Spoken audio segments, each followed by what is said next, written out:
अगर जिंदगी में कुछ बड़ा करना है, कुछ बड़ा पाना है, तो सफलता का रास्ता मत छोड़ना।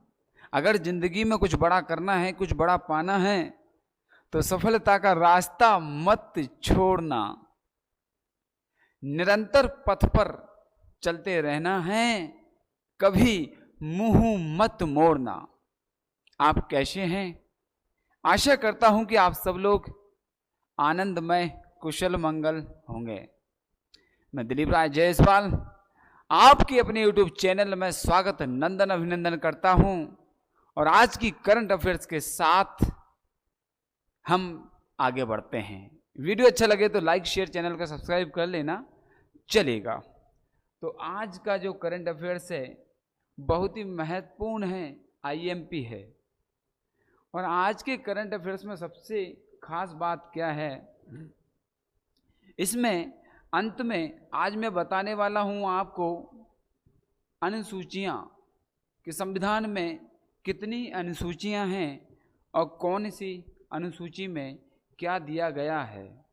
तो ये आपको लास्ट में बताया जाएगा, बने रहिएगा, पूरा वीडियो जरूर देखना। और यह वीडियो उन सबके लिए इम्पोर्टेंट है जो तैयारी कर रहे हैं, प्रारंभ कर रहे हैं, बिगिनर्स हैं, इन्होंने लाइफ में कभी तैयारी नहीं की, तो उनके लिए GK GS भी हो जाएगा, साथ में करंट तो चल ही रहा है, तो चलेगा। तो चलते हैं हम यहाँ पर आज के करंट अफेयर्स पर। तो पहले पेज पर पहुँच जाते हैं और वहाँ से डिस्कस करेंगे, चलेगा। 1 जुलाई का इतिहास। 1 जुलाई का इतिहास 2013 नेपच्यून के चंद्रमा S2014N1 की खोज की गई थी।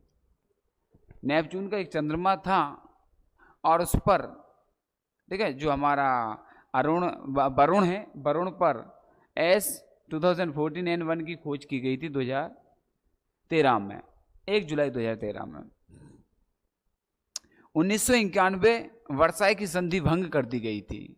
1 जुलाई 1991 को वर्साई की संधि को खत्म कर दिया था। और 1 जुलाई 1964 भारतीय औद्योगिक विकास बैंक की स्थापना की गई थी।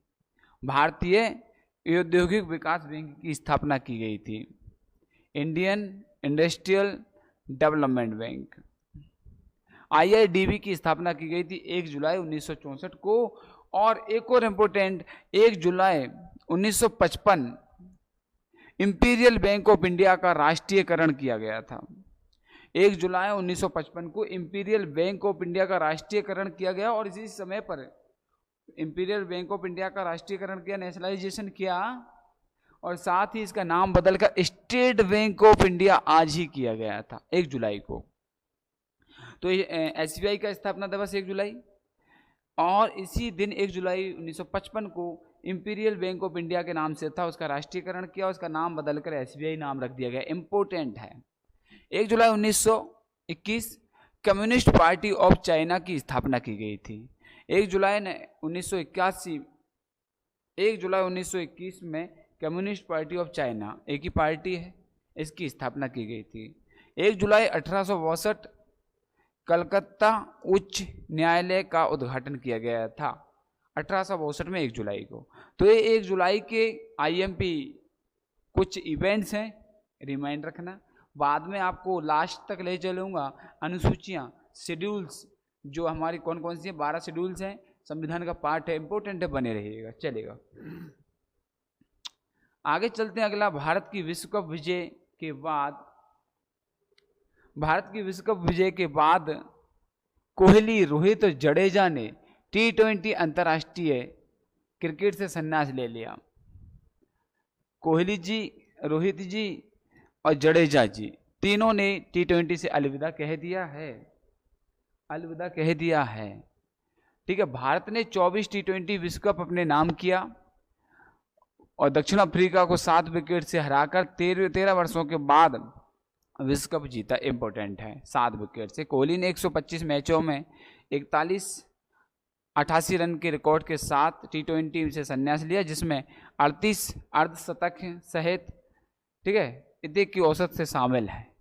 रोहित शर्मा जी ने 159 मैचों का सामना किया, 4231 रन बनाए, टी20 कैरियर समापन किया। उनके टी20 अंतर्राष्ट्रीय मैचों में सबसे अधिक शतक लगाने का रिकॉर्ड है। टी20 अंतर्राष्ट्रीय क्रिकेट्स में सबसे ज़्यादा शतक किसने लगाए हैं? रोहित शर्मा जी ने। अर्धशतक किसने लगाए हैं? कोहली साहब ने। चलिए आगे चलते हैं। जो फोटो देख रहे हैं आप, ज्योति यारा जी ने राष्ट्रीय चैंपियनशिप में 100 मीटर बाधा दौड़ में स्वर्ण पदक जीता है। राष्ट्रीय चैंपियनशिप हुई, 100 मीटर बाधा दौड़ हुई, उसमें चैंपियनशिप या स्वर्ण पदक जीता है। ज्योति यारा जी ने पंचकुला में राष्ट्रीय अंतर्राज्यीय सीनियर एथलेटिक चैंपियनशिप में महिलाओं की 100 मीटर बाधा दौड़ में 13 सेकंड और 0.6 माइक्रो सेकंड के साथ स्वर्ण पदक जीता है। पुरुषों की 110 मीटर बाधा दौड़ में तेजस सिरसे ने 1 सेकंड के समय के साथ स्वर्ण पदक जीता है। ज्योति और तेजस दोनों के विश्व रैंकिंग के माध्यम से पेरिस ओलंपिक के लिए क्वालिफाई करने की सबसे अधिक संभावना है। तो पेरिस ओलंपिक होने वाला है, उसमें क्वालिफाई कर सकते हैं। कौन? ज्योति यारा जी और हमारे कौन एक और है, तेजस सिरसे। चलिए अगला पेज है पीयूष पांडे द्वारा लिखित Manoj Vajpayee the definitive biography. Piyush Pandey ने एक किताब लिखी है, पीयूष पांडे ने जी ने एक Manoj Vajpayee the definitive biography. Manoj Vajpayee the definitive biography किसने लिखी है? पीयूष पांडे। इंपॉर्टेंट बुक है, किसी एग्जाम में जरूर आएगी। Piyush Pandey ji, Manoj Vajpayee the definitive biography. Manoj Vajpayee the definitive biography का अंग्रेजी में अनुवाद पत्रकार रोहित वत्स ने किया। अंग्रेजी में ट्रांसलेट किसने किया है? पत्रकार रोहित वत्स ने पांडे की मूल हिंदी पुस्तक कुछ पाने की जिद से किया है। उनकी एक और हिंदी पुस्तक है कुछ पाने की जिद से प्रेरित होकर के Manoj Vajpayee the definitive biography लिखी है। मनोज 3 राष्ट्रीय फिल्म पुरस्कार जीत चुके हैं, 6 फिल्मफेयर, 2 एशिया प्रशांत पुरस्कार सहित कई पुरस्कार प्राप्त किए हैं। 19 में उन्हें कलाम है उनके योगदान के लिए भारत के चौथे सबसे बड़े नागरिक सम्मान पद्म श्री से सम्मानित किया गया है। तो मनोज वाजपेयी जी को पद्म श्री से सम्मानित किया गया है और काफ़ी अच्छे एक्टर और कलाकार हैं। चलिए पीयूष पांडे जी ने लिखी है। चलते हैं आगे, और ये नाम आप देख लेना, द डेफिनेटिव बायोग्राफी किसकी है? मनोज वाजपेयी जी की है, पीयूष पांडे जी ने। जेपी मॉर्गन, कौन है जेपी मॉर्गन? जेपी मॉर्गन सूचकांक में भारतीय सरकारी ब्रांड आईजीबी क्या है भैया? निधि प्रवाह। जेपी मॉर्गन के सूचकांक में आईजीबी को शामिल करने से 10 महीनों में भारत में 20-25 बिलियन डॉलर आएंगे। आर्थिक प्रोत्साहन प्रभावकारी वित्त का प्रबंधन करने, विदेशी मुद्रा भंडार बढ़ाने, रुपए को मजबूत करने में मदद करेंगे और मुद्रास्फीति का जोखिम आरबीआई द्वारा डॉलर के अवशोषण से समतुल्य रुपए जारी होंगे, जिससे संभवत रूप से मुद्रास्फीति बढ़ेगी। बस इतना अंदर मत जाना, बस जेपी मॉर्गन सूचकांक में भारतीय सरकारी क्या नाम आ गया है, आपको बस इतना याद रखना, आईजीबी को शामिल किया गया है और कुछ भी नहीं, काम का नहीं है आपको, बस एक डिटेल देना था बस मुझे। तो आगे आता है नेक्स्ट, जापान उन्नत होलोग्राफी युक्त नए बैंक नोट जारी करेगा। जापान क्या करेगा? उन्नत होलोग्राफी युक्त नए बैंक नोट जारी करेगा। कर दो भाई, नए बैंक करो, पुराने करो, इस तरह के नए बैंक जारी करेगा, वो भी कैसे? होलोग्राफी युक्त। जापान 3 जुलाई 2024 को नए बैंक नोट जारी करना शुरू करेगा, 3 जुलाई को, जिसमें अत्याधुनिक होलोग्राफी होगी, जिससे ऐतिहासिक चित्र 3D घूमते हुए दिखाई देंगे, 3D घूमते हुए दिखाई देंगे ऐतिहासिक चित्र। नए बैंक नोटों में स्पर्शनीय चिन्ह शामिल है जो दृष्टिबाधित व्यक्तियों को स्पर्श द्वारा मूल्य वर्ग को पहचानने में मदद करेंगे और मार्च 25 के अंत तक लगभग 7.5 बिलियन नए बैंक नोट छापे जा चुके हैं, जबकि मौजूदा बैंक नोट शुरू होने के बाद भी वैध रहेंगे, और जो मौजूदा बैंक है नोट हैं वो भी वैध रहेंगे और नए बैंक नोट भी जारी रहेंगे। तो जापान क्या करेगा? होलोग्राफी युक्त नए बैंक जारी करेगा, नोट जारी करेगा 3 जुलाई को। दुनिया का सबसे बड़ा नौसैनिक अभ्यास, दुनिया का सबसे बड़ा नौसैनिक अभ्यास, ये याद रखना, ठीक है। रिम्पैक अमेरिका के पर्ल हार्बर में शुरू हुआ। दुनिया का सबसे बड़ा नौसैनिक अभ्यास रिम्पैक अमेरिका के पर्ल हार्बर में शुरू हुआ। रिम्पैक अभ्यास अमेरिका के पर्ल हार्बर में दुनिया का सबसे बड़ा नौसैनिक अभ्यास। अमेरिका नौसेना के नेतृत्व में 29 देश भाग ले रहे हैं। इंपॉर्टेंट है, जो रिम्पैक है इसमें 29 कंट्रीज की सेना आर्मीज भाग ले रही है और दुनिया का सबसे बड़ा सैनिक अभ्यास है और पर्ल हार्बर में एक्सरसाइज की जा रही है। भारत जापान द्विपक्षीय अभ्यास जिमैक्स भाग लेने के बाद भारतीय बहुभूमिका वाला steel frigate INS Shivalik Bharat की नौसैनिक क्षमताओं को प्रदर्शन करते हुए इनमें भाग ले रहे हैं। भारत और जापान का क्या है, जिमैक्स जाएगा, ओके। और इस अभ्यास का उद्देश्य बहुराष्ट्रीय नौसेनाओं के बीच अंतर संचालन क्षमता को बढ़ाना है, उनके बीच विश्वास का निर्माण भी करना है।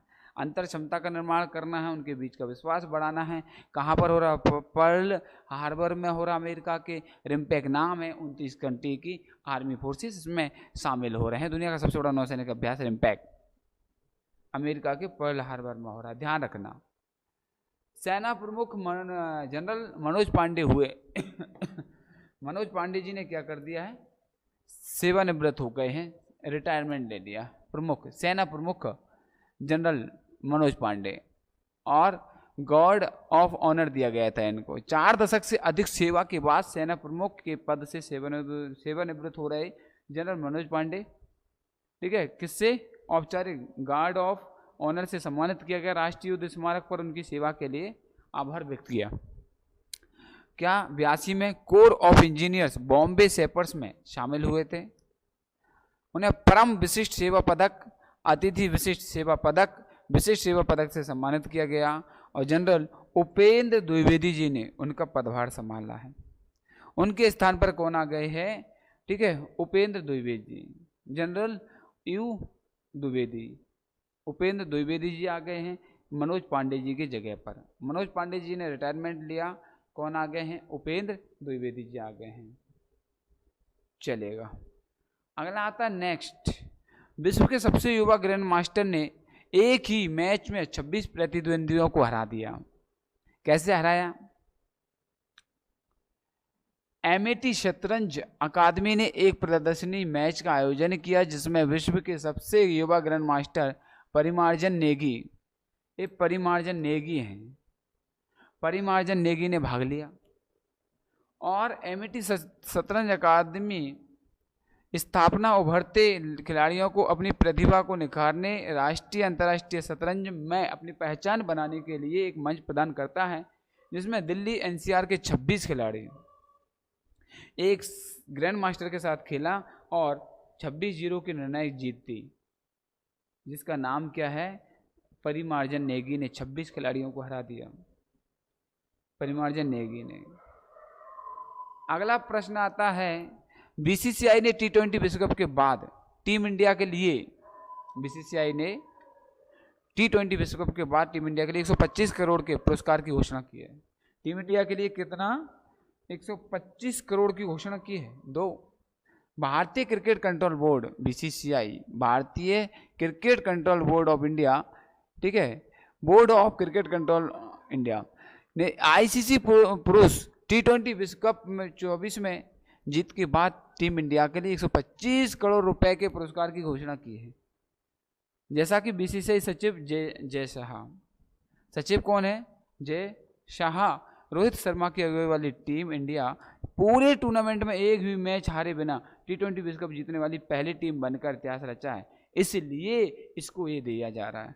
पूरे टूर्नामेंट में एक भी मैच नहीं हारी, इस उपलब्धि के लिए BCCI इसको क्या करने जा रहा है, 125 करोड़ रुपए दे रही है। अच्छी बात है। बैंक ऑफ इंडिया को वित्त वर्ष 23-24 के अटल पेंशन योजना वार्षिक पुरस्कार मिला। अटल पेंशन योजना वार्षिक पुरस्कार मिला है, ठीक है, चलेगा। बैंक ऑफ इंडिया वित्त वर्ष 23-24 के लिए अटल पेंशन योजना वार्षिक पुरस्कार मिला है। पैडा PFRDA APY अल्टीमेट चैंपियनशिप कब मिला है? नामांकन के लिए भारत भर में शीर्ष 5 BOI की 3 शाखाओं को मान्यता दी गई और बैंक ऑफ इंडिया के नेतृत्व वाली SLBC झारखंड और BOI प्रायोजित क्षेत्रीय ग्रामीण बैंक को भी उनके नेतृत्व और नामांकन उपलब्धियों के लिए सम्मानित किया गया है। बस इतना ही याद रखना, ज़्यादा मत रखना कुछ भी। अगला है IARI। TR शर्मा को निदेशक नियुक्त किया है। IARI का निदेशक TR शर्मा। भारतीय कृषि, ठीक है, IARI क्या होता है? इंडियन एग्रीकल्चर रिसर्च, ठीक है, institute. Indian agriculture research institute full form है इसका। इंडियन एग्रीकल्चर रिसर्च इंस्टीट्यूट ने TR शर्मा को निदेशक नियुक्त किया। भारतीय कृषि अनुसंधान संस्थान TR शर्मा को अपना नया निदेशक डायरेक्टर नियुक्त किया है। बस इतना याद रखना। वर्तमान भारतीय कृषि अनुसंधान परिषद में उप महानिदेशक थे और अब उन्हें मौजूदा जिम्मेदारियों के अलावा यह भूमिका भी संभालेंगे। शर्मा की नियुक्ति निवर्तमान निदेशक अशोक के सिंह के स्थान पर है। अशोक के सिंह के स्थान पर TR शर्मा को निदेशक बनाया गया है। इंडियन एग्रीकल्चर रिसर्च इंस्टीट्यूट का हेड या डायरेक्टर बनाया गया है। चलेगा, आगे बढ़ते हैं।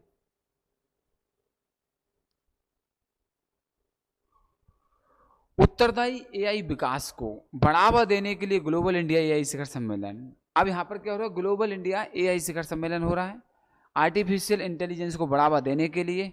चलेगा, कहाँ हो रहा है, क्या हो रहा है? इलेक्ट्रॉनिक्स और सूचना प्रौद्योगिकी मंत्रालय, इलेक्ट्रॉनिक्स एंड सूचना प्रौद्योगिकी मंत्रालय नीतिपरक AI विकास को बढ़ावा देने के उद्देश्य से 3-4 जुलाई को नई दिल्ली में ग्लोबल इंडिया AI शिखर सम्मेलन की, ग्लोबल इंडिया AI शिखर सम्मेलन की मेजबानी कर रहा है। शिखर सम्मेलन में विभिन्न क्षेत्रों के अंतर्राष्ट्रीय AI विशेषज्ञ आएंगे, AI चुनौतियों पर चर्चा करेंगे, वैश्विक सहयोग को बढ़ावा देंगे और एकत्रित होंगे। AI विशेषज्ञ, AI चुनौतियों पर चर्चा, वैश्विक सहयोग को बढ़ावा देना इसमें शामिल है। भारत का लक्ष्य क्या है? AI नवाचार, सामाजिक आर्थिक विकास में खुद को अग्रणी के रूप में स्थापित करना चाहता भारत, इसलिए इस प्रकार का आयोजन रखा है, मेजबानी कर रहा है। कहाँ पर हो रहा है? नई दिल्ली में हो रहा है। बोर्नियन हाथी को IUCN सूची में लुप्त प्राय के रूप में वर्गीकृत किया गया है। यह है बोर्नियन हाथी को IUCN एलिफस मैक्सिमस बोर्नेसिस, हाथी का जो वैज्ञानिक नाम है एलिफस मैक्सिमस बोर्नेसिस को अब घटती आबादी को देखते हुए IUCN रेड लिस्ट में लुप्त प्राय के रूप में वर्गीकृत किया। 1000 हाथी बचे होने के कारण कटाई और ताड़ के तेल के बागान से आवास का नुकसान एक गंभीर खतरा बन गया है और बोर्नियो के सिकुड़ते जंगलों में उनके अद्वितीय आनुवंशिक विरासत की रक्षा, उनके अस्तित्व को सुनिश्चित करने के उद्देश्य से ऐसा किया जा रहा है। तो इनकी जो लुप्त प्राय प्रजाति है उसको संरक्षण देने के लिए, और 1000 हाथी बच्चे हैं, तो अब इनको संरक्षण देना है और सूची में रखना है। चलेगा, आगे चलते हैं, कंटिन्यू। संविधान की अनुसूची 7 के अंतर्गत शिक्षा का इतिहास बताएंगे। संविधान की अनुसूची 7 के अंतर्गत शेड्यूल, कौन सा शेड्यूल की बात करें? 7th। संविधान की अनुसूची 7 के अंतर्गत शिक्षा का इतिहास समझते हैं। शिक्षा का इतिहास, शिक्षा का इतिहास। भारत सरकार अधिनियम, भारत सरकार अधिनियम, इंडियन गवर्नमेंट एक्ट 1935 शिक्षा को प्रांतीय सूची में रखते हुए एक संघीय ढांचा बनाया गया। भारत सरकार अधिनियम 1935 में प्रांतीय सूची में रख दिया, इसको राज्य सूची में शामिल किया शिक्षा को, और एक संघीय ढांचा बनाया गया। संघीय ढांचा बनाया, लेकिन सूची में कौन सी में रखा गया? राज्य की सूची में। आफ्टर फ्रीडम, स्वतंत्रता के बाद शिक्षा अनुसूची 7 के अंतर्गत राज्य सूची का हिस्सा थी। अनुसूची 7 में थी, हिस्सा राज्य सूची का था। आपातकाल अवधि, स्वर्ण सिंह समिति ने शिक्षा को संवर्धित सूची में स्थानांतरित करने की सिफारिश की। आपातकाल अवधि में, जब आपातकाल हो, इमरजेंसी हो, तो इस स्थिति में इसको संवर्धित सूची में रखा जाए। स्वर्ण सिंह समिति ने इसका क्या किया, सिफारिश की, सूची में स्थानांतरित करने की सिफारिश की। पहले राज्य सूची में रखा गया, संघ का ढांचा बनाया गया। एक स्वतंत्रता के बाद शिक्षा अनुसूची 7 के अंतर्गत राज्य का हिस्सा रही। आपातकाल की स्थिति में स्वर्ण सिंह समिति कहती है कि शिक्षा को संवर्धित सूची में रखा जाए, स्थानांतरित करने की सिफारिश की। अगला क्या होता है, 42वां संविधान संशोधन होता है 1976 में। 42वां संविधान संशोधन 1976 में शिक्षा को संवर्धित सूची में स्थानांतरित करने का कार्यान्वयन किया गया। फिर शिक्षा को संवर्धित सूची में स्थानांतरित करने का कार्य किया गया, दोनों का विषय बना दिया गया 42वें संविधान संशोधन के तहत। भारतीय संविधान की 12 अनुसूचियां। अब मैंने कहा था भारतीय संविधान की 12 अनुसूचियां इंपॉर्टेंट हैं। पहली अनुसूची में क्या है, द्वितीय अनुसूची में क्या है, तृतीय अनुसूची में क्या है, चतुर्थ में क्या है।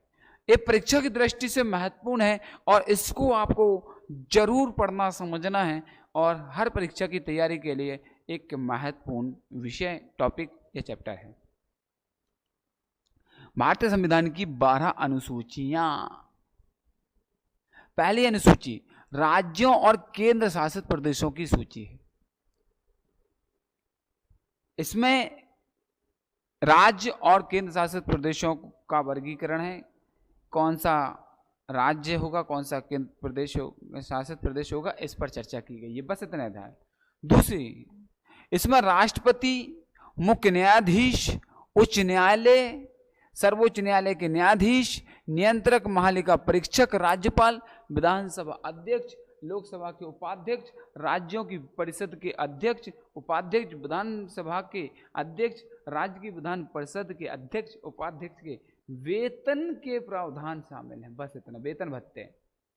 दूसरी में क्या है, जो सभी बड़े बड़े पद हैं उन सब के वेतन भत्ते, जैसे राष्ट्रपति हो गया, न्यायाधीश, न्यायालय, उच्च न्यायालय, सर्वोच्च न्यायालय, नियंत्रक, महालेखा परीक्षक, कैग, विधानसभा अध्यक्ष, लोकसभा अध्यक्ष, उपाध्यक्ष, परिषद, इन सब के वेतन भत्ते शामिल किए गए। दूसरी में ध्यान रखना, पहली में राज्य और संघ, पहली में राज्यों और केंद्र शासित प्रदेशों की सूची, संघ, राज्य एवं प्रदेशों की सूची हो गई है। दूसरे में उनके वेतन भत्ते हो गए हैं।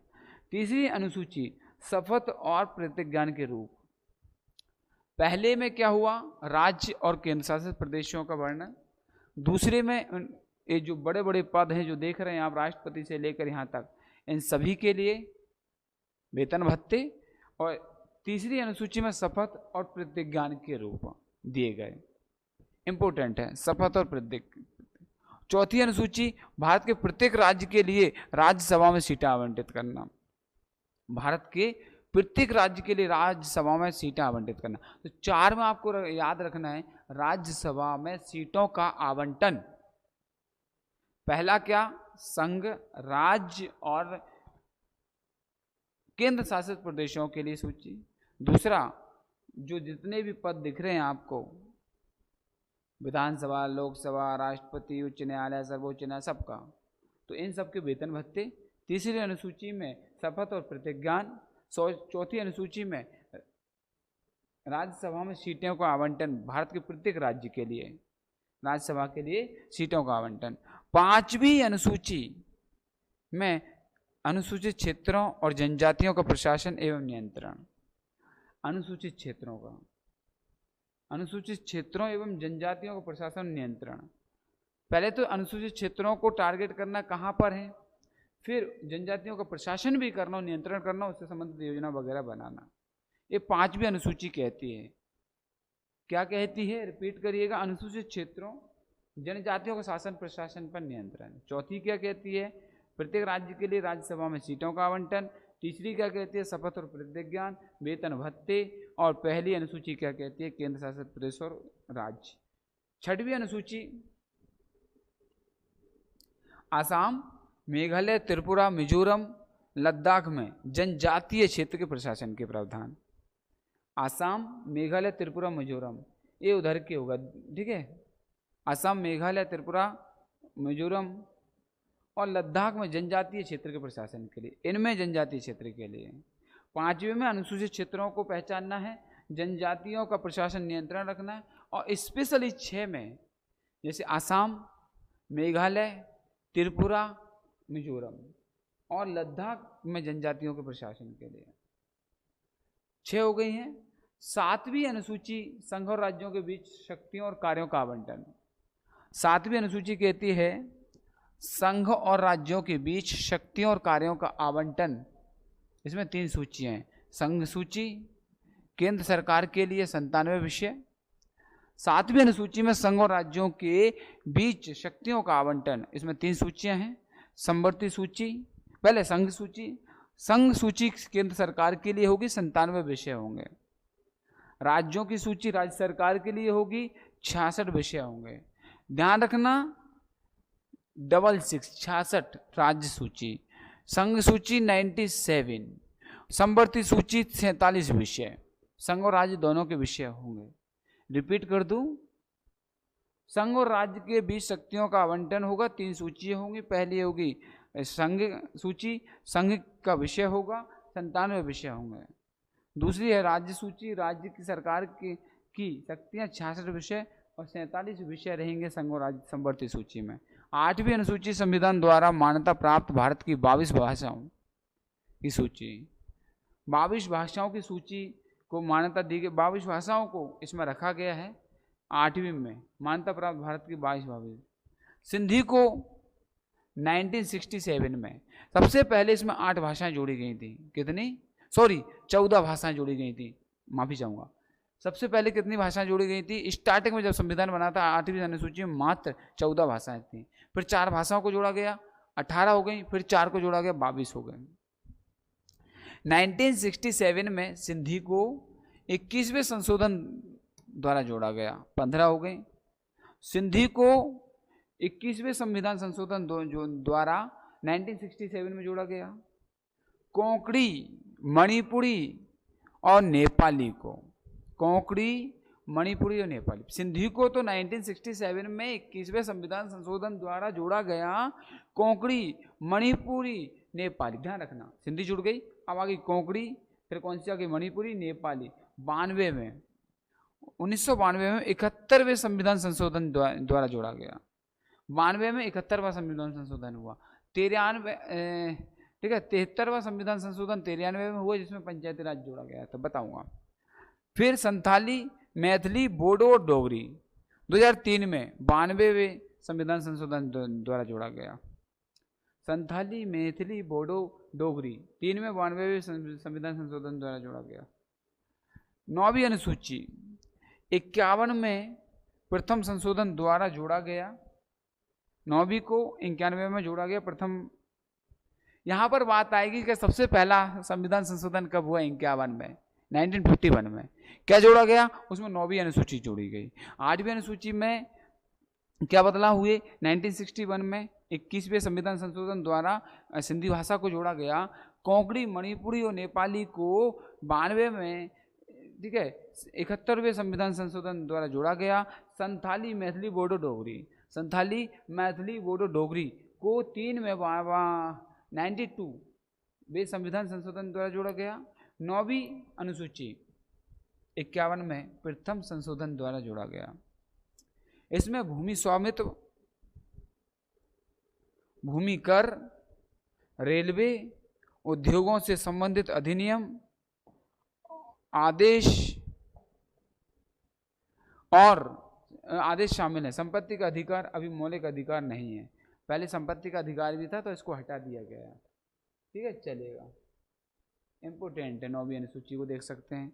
10वीं अनुसूची 85 में, 9वीं कब जोड़ी गई? 1951 में, पहले संविधान संशोधन में। 10वीं अनुसूची आती है 1985 में, 52वां संविधान संशोधन द्वारा जोड़ा गया। पहला संविधान संशोधन 1951 में 9वीं अनुसूची जोड़ी गई। दल बदल के आधार पर अयोग्यता के प्रावधान शामिल, दल बदल के आधार पर अयोग्यता के प्रावधान, ठीक है, शामिल है। 11वीं अनुसूची 92 में 73वें संविधान संशोधन द्वारा इसमें पंचायती राज्य के प्रावधान शामिल है। 92 में 73वें संशोधन द्वारा 92 में 73वें संशोधन द्वारा इसमें पंचायती राज्य के प्रावधान शामिल है। और 12वीं अनुसूची 74वें संविधान संशोधन द्वारा इसमें नगर निगम के प्रावधान। नगर निगम 12वीं अनुसूची 92 में 74वां संविधान संशोधन, 73वां संविधान संशोधन पंचायती राज। 10वीं अनुसूची 85 में 52वां संविधान संशोधन द्वारा जोड़ा गया। इसमें दल बदल के आधार पर अयोग्यता के प्रावधान शामिल हैं। इस तरह से थैंक यू सो मच। और साथियों, आज की करंट अफेयर्स की क्लास कैसी लगी? 12 अनुसूचियों को आपको पढ़ना है। पहली अनुसूची में क्या दिया गया है आप बता सकते हैं? पहली अनुसूची में दिया है संघ, राज्य और केंद्र शासित प्रदेशों के बीच की सूची। नंबर 2 में क्या दिया गया है? जो संवैधानिक पद हैं उनके वेतन भत्ते, राष्ट्रपति, उच्च न्यायालय का न्यायाधीश, राज्यसभा, लोकसभा, विधानसभा, विधान परिषद के अध्यक्ष, उपाध्यक्ष, इन सभी के लिए क्या इनके जो भी अध्यक्ष हैं इन सभी के वेतन भत्ते। तीसरी अनुसूची जो है, ठीक है, तीसरी अनुसूची में क्या दिया गया था आप देख के बता सकते हैं। तीसरी अनुसूची में दिया गया था, चलेगा, तीसरी अनुसूची में शपथ और प्रतिज्ञा, इन्होंने पद ग्रहण किया, वेतन भत्ते होते हैं। तीसरी में शपथ लेंगे, प्रतिज्ञा लेंगे। चौथी में भारत के प्रत्येक राज्य के लिए राज्यसभा में सीटों का आवंटन होगा। चौथी में राज्यसभा का आवंटन। 5वीं में अनुसूचित क्षेत्रों जनजातियों का प्रशासन नियंत्रण। 6वीं में असम, मेघालय, त्रिपुरा, मिजोरम, लद्दाख जनजातीय क्षेत्रों के लिए। 7वीं में संघ राज्य के बीच शक्तियों का बंटवारा, आवंटन, शक्तियाँ बटेंगी 3 होंगी। इसमें संघ सूची होगी केंद्र सरकार के लिए 97 विषय, राज्य सूची होगी राज्य सरकार की शक्तियाँ 66 विषय, समवर्ती सूची संघ एवं राज्य दोनों के लिए 47 विषय। 8वीं अनुसूची भाषाओं से संबंधित है। 67 में सिंधी भाषा को 21वें संविधान संशोधन द्वारा जोड़ा गया। और 92 में 71वें संविधान संशोधन द्वारा कोंकणी मणिपुरी नेपाली भाषा को जोड़ा गया। और संथाली, मैथिली, बोडो, डोगरी को 3 में 92वें संविधान संशोधन द्वारा जोड़ा गया। 9वीं अनुसूची 51 में प्रथम संशोधन द्वारा जोड़ा गया। इसमें भूमि स्वामित्व, भूमि कर, रेलवे, उद्योगों से संबंधित अधिनियम और आदेश शामिल हैं। संपत्ति का अधिकार अभी नहीं, मौलिक अधिकार नहीं है, हटा दिया गया।